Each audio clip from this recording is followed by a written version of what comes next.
Rose-tinted glasses, the metaphorical eyewear through which we tend to see things as better than they were, adding warmth to both nostalgia and our memories. This effect can come for all of us, and it's not until we let these memories lay dormant for a while before remembering them that we start to see through the glasses, and it's not until we take additional time to take a step back and analyze what we remember that we realize things might not have been as rosy as we once thought. For me, this happened with this game, Donkey Kong 64, something I wouldn't have spent any time thinking about lately if it weren't for news stories surrounding Cracker Barrel. My name is Ty. These are my things.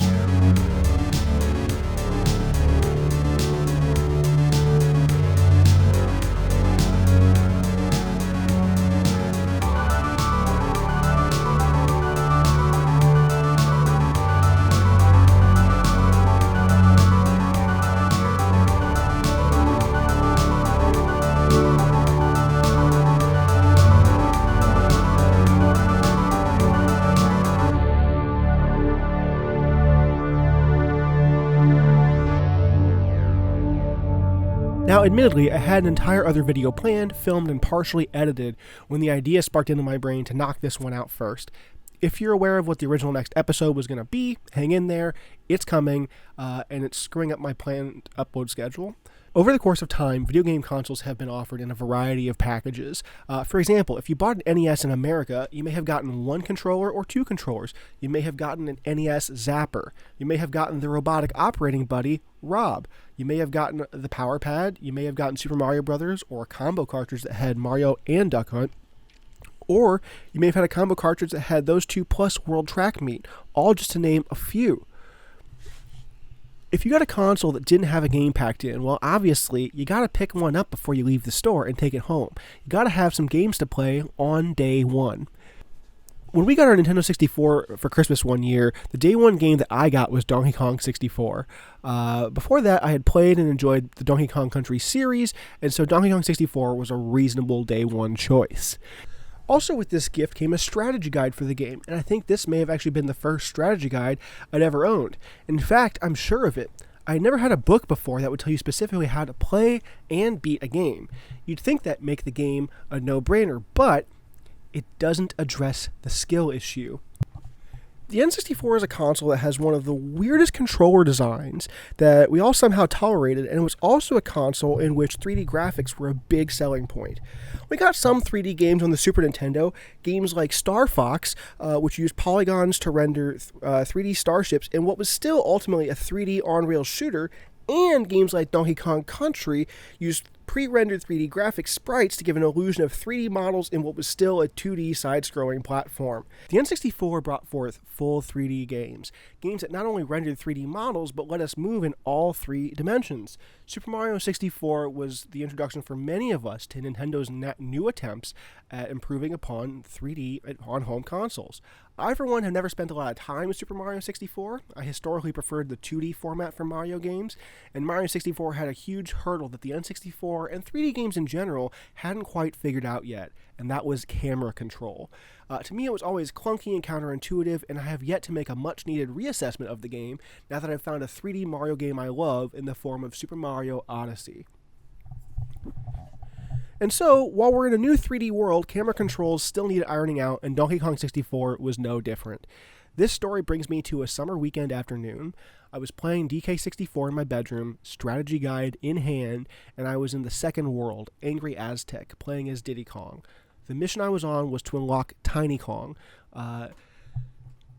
The strategy guide laid out every step I needed to take. There was this temple you had to navigate with platforms that took you up to this statue mounted in the wall. If you press a button, a long and narrow tongue comes out of the statue head and extends all the way across the length of the room.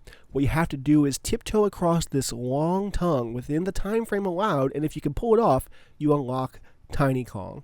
I tried this for what felt like hours. The camera refused to align perfectly with the platform, meaning I couldn't just jam my joystick forward. I had to tilt it diagonally ever so slightly to counteract the camera angle. I just didn't have the skill and precision needed to pull this off as a kid. I ended up zigzagging back and forth down the length of the platform, sometimes just falling off, but otherwise taking a long time to get from A to B, and every time I was close, I had spent too long on the tongue, and the tongue retracted. I would have kept trying, but that day I had a thing to go to with my grandparents and had to put the game down. As a kid, my brother and I played Little League Baseball. It was probably the most accessible sport, and so we played. I didn't entirely hate it, but I always longed for playing hockey. Nevertheless, I had a middling interest in the rest of baseball and occasionally found myself going to a proper baseball game. Rather than attend a game played by the St. Louis Cardinals on this Saturday, my grandparents, and I would instead be attending a minor league game played by the now-defunct River City Rascals. I don't think I'd ever been to a minor league baseball game at that point, let alone a Rascals game, and so it was all new to me. When I asked my grandparents where the stadium was, they told me, it's out in St. Charles, out by where Cracker Barrel is. Sometime just prior to that day, my grandparents told us about this place they discovered called Cracker Barrel. The thing that drew my attention to it was the story of this bucket they had that was full of water, and the water was being supplied by a spigot that was mysteriously suspended in midair. I was mystified by the idea of this device. What could cause this to happen? How could a spigot just be suspended in midair? I thought about it off and on in the interim between the time they told me about Cracker Barrel and the moment in which they said the Rascal Stadium was near the Cracker Barrel. Sure, I was out there to see a baseball game, but now I had a secondary thought in my head. How can we get to Cracker Barrel? I don't remember much about that game, truth be told, other than knowing at the time that the tickets for Rascals games were all like a few bucks a piece. Even at the time, I knew that was a good price. The stadium was actually out in O'Fallon. You'd only pass through St. Charles on the way there. It was a smaller, more intimate environment. It felt like there wasn't a bad seat in the entire house. What I do remember was that as the game approached its end, you could start seeing storm clouds rolling in. It was summer, it was evening, the sky was in the west was already getting dark just because of the hour, but was made even darker by the clouds. So dark, in fact, that on the western horizon, one could see the western edge of the storm clouds against the last yellow moments of the sunset. I can't recall, but I'm fairly sure that the game ended before the storm actually hit us. I feel like we were able to get to the car before the rain hit, and I feel like I remember it that way because I feel like I also remember the rain hitting while we were on the interstate on our way back to North County. And I remember it being some of the thickest, heaviest rain I had ever seen in my then short life. I feel like it was one of my grandparents that said something along the lines of, "This rain's pretty heavy. Maybe we should stop. That Cracker Barrel is up at the next exit." And I'm sure my brother and I lit up at the idea. If there was any uncertainty whether we would go, my brother and I made sure to press the issue until we had landed in the parking lot. Still raining, we made our way inside. If you're unaware, Cracker Barrel is an old-timey restaurant that has a gift shop as what I guess is the lobby or waiting area. In that gift shop, that general store, was the bucket spigot illusion that my grandparents had told me about. At some point, I had the theory that there was just a jet at the bottom of the bucket that shot water straight up and perfectly suspended the spigot in midair. I don't know how long it took me to figure it out. I think it was at a subsequent visit to the same restaurant that I realized the way it actually worked was that there was a clear acrylic pipe that both pulled water up through the bottom and suspended the spigot in midair. I think I saw it on the shelf one day, but it was turned off and realized, oh, that's not water, that's a pipe. Nevertheless, the restaurant side definitely had its own style.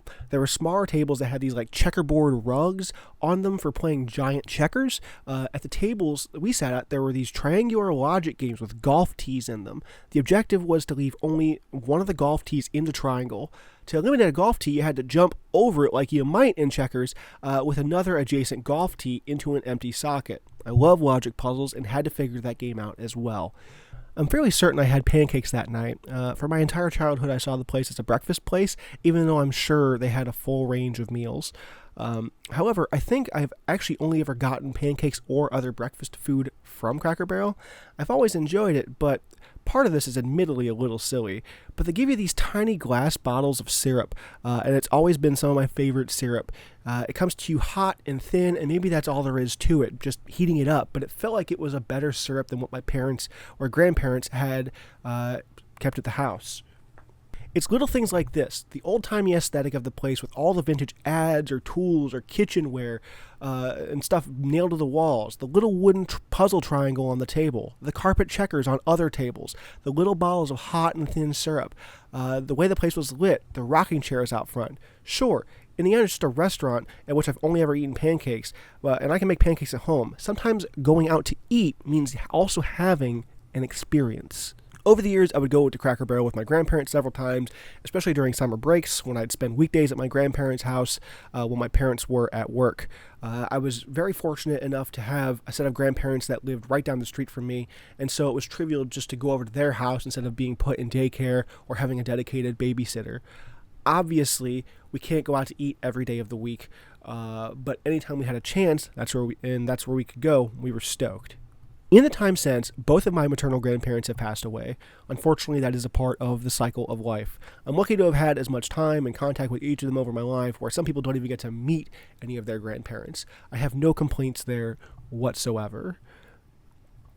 I've gone to Cracker Barrel with Roxanne a couple times over the course of our relationship, most recently in July of 2025, while she was on vacation and I was on the great unpaid vacation known as unemployment. Anytime I go to Cracker Barrel, I remember that day with Donkey Kong 64, I remember the Rascals game, and I remember the rain and the bucket spigot illusion, and I remember going there with my grandparents. An old-timey restaurant has a neural connection in my brain with a defunct minor league baseball team and a video game that I just sucked at as a kid. That's just how my brain works, I guess. Speaking of Donkey Kong 64, I eventually got through that Angry Aztec level. I think of the 8 worlds in the game, I only ever got to the 4th one as a kid.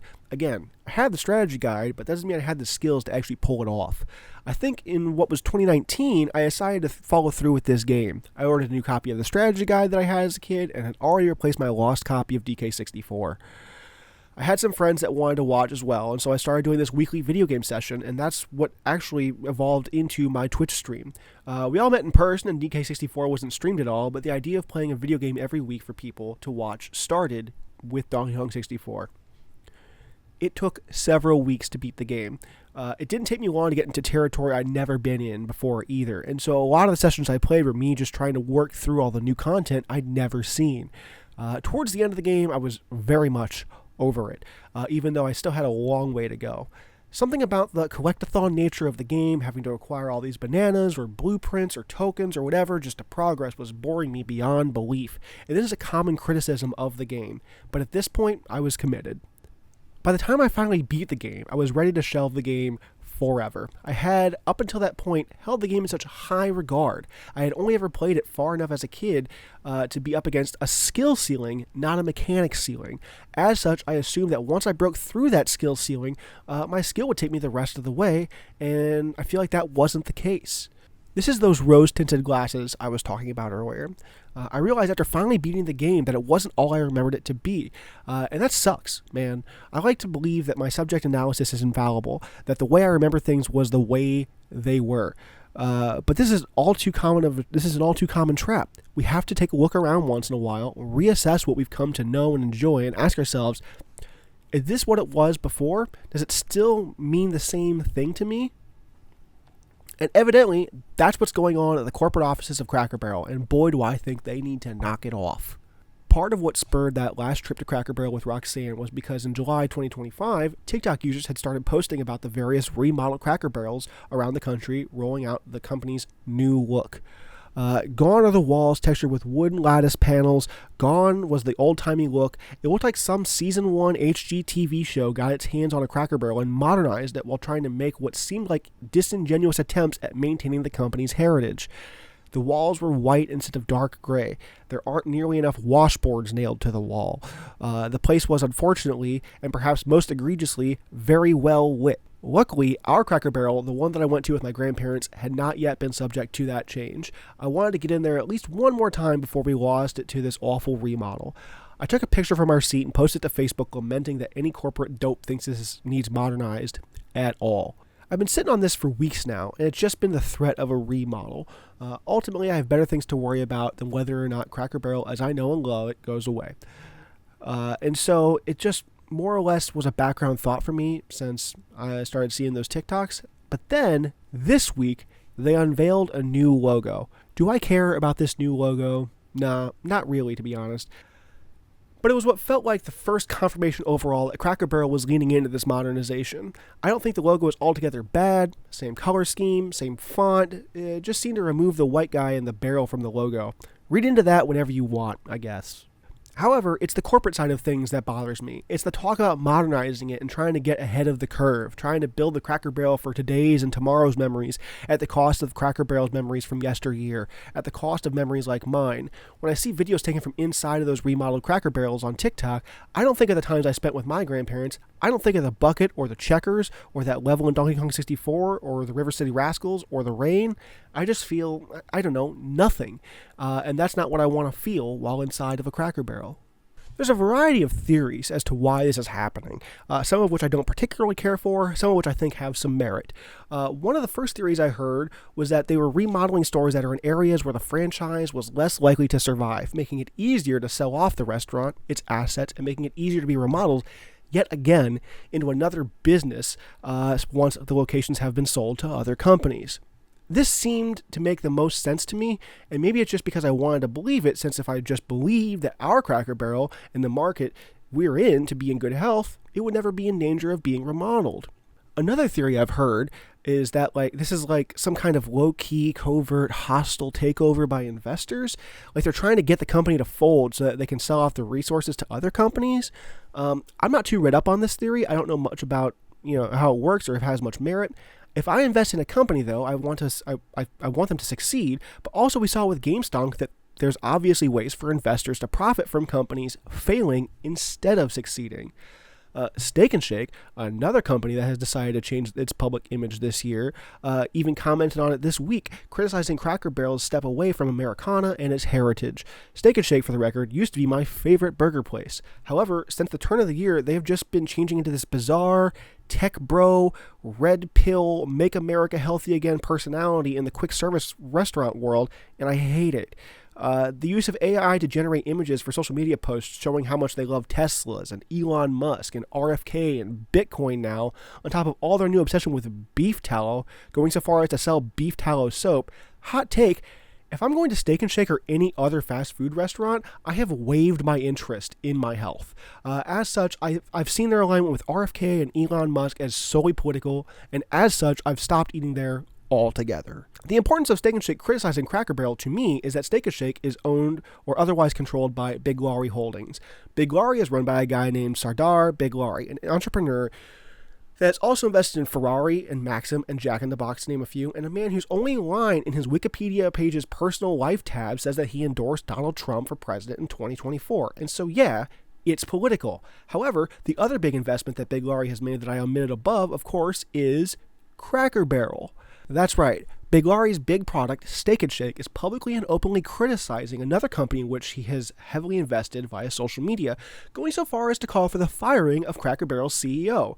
Big Laurie has tried several times to take over Cracker Barrel since starting his investment, going as far as to nominate a set of directors for the board, including himself, all of which, as far as I can tell, is something that Cracker Barrel as a whole is just not entirely thrilled over. Just loosely reading the Wikipedia article, it seems like Cracker Barrel has more or less tolerated Big Laurie over the course of his investment with the company. Is he an investor that for some reason wants the company to tank? Does he want the company to lose value so that it would be easier for him to take over? I don't have the answer offhand, but I guess if I did know the inner workings of all of these investments and how to make money work for me, I would still be unemployed, but I wouldn't be out of money. The last theory I've heard, and this is one I think I disagree with the most, is from the far right. Naturally, when something comes for anything old-timey, anything Americana, anything that harkens back, admittedly, to a time when minorities had fewer rights and all the power in this country was held by straight white property-owning men like me, anytime anything questions or covers that up, the right freaks out and says things are going too woke.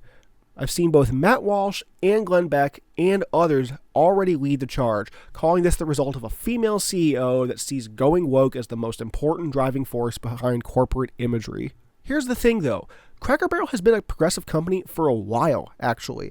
In the 90s, they were caught red-handed training their waitstaff to effectively segregate guests based on race into different sections of their restaurants. Before that, they also put out a memo asking employees not to demonstrate anything other than heterosexual practices. Overall, very much not progressive, right? Over time, they basically turned all of this around. They became openly pro-LGBTQ in 2016, as well as integrated sexual orientation sensitivity training as part of their training program. Additionally, they sought to improve their reputation with racial issues by donating to both 100 Black Men in America as well as the National Black MBA Association. Over time, Cracker Barrel seems like they were doing awful things, got caught in what was a comparatively pre-cancel culture world, and then turned things around, and I actually kind of love that for them. And so, in the end, do I agree with far-right pundits that blame this change in Cracker Barrel's aesthetic on women CEOs and woke culture? No, obviously not. I only agree with them insofar as I just don't want the place's aesthetic to change. It's not because I feel like my heritage is under attack from the woke mob. It's not because I feel like I need to harken back to a time when my people ran the country. Spoiler alert, they still kind of do. It's because it reminds me of my grandparents, and they're gone now. If I spend a ton of time with my grandparents in a Waffle House, and suddenly it comes down the pipeline that Waffle House corporate is demanding that Waffle Houses stop being so inexplicably damp and cold all the time, that the checkers and the booths are going away, and that there is a strict no fighting policy between employees and customers at 3 a.m. on a Friday night, yeah, I'd be upset about that too, because for all of its flaws, that's the aesthetic of Waffle House. I'm left wondering, am I seeing Cracker Barrel through rose-tinted glasses? Is there room to want it not to change, but to not side with the far-right culture warriors, or am I left siding with the progress for the sake of progress CEO? If Cracker Barrel comes out next week and says, oops, sorry, we screwed up, we didn't realize how passionate y'all were about our brand, or keeping things the way they were, who wins? Does Big Laurie win? Does the stock price go back up? Does the far-right win? Do I win? How much does it matter? Is this a battle worth choosing? It's tough. I already do hold on a lot to memories of my grandparents on my mom's side. I bought half their house so I could keep it in the family and have a place for family gatherings to happen that aren't my house or my parents' house. And so I can move my woodworking shop down to where my grandpa's was and continue to do woodwork right where he used to do it. I've got a brain that feels like it has a capacity to remember wildly obscure details, like where I was in a video game before I had to put it down to go with my grandparents to a single baseball game sometime back in 2001. The more I remember, the more I want to remember, and the less I want to let things go. I don't know. Ultimately, I think it would be real cool if I could rely on Cracker Barrel to keep that old-timey look as it is. If they abandon it, I'm only one guy. They won't miss my money that much. I feel like I'm not alone, though.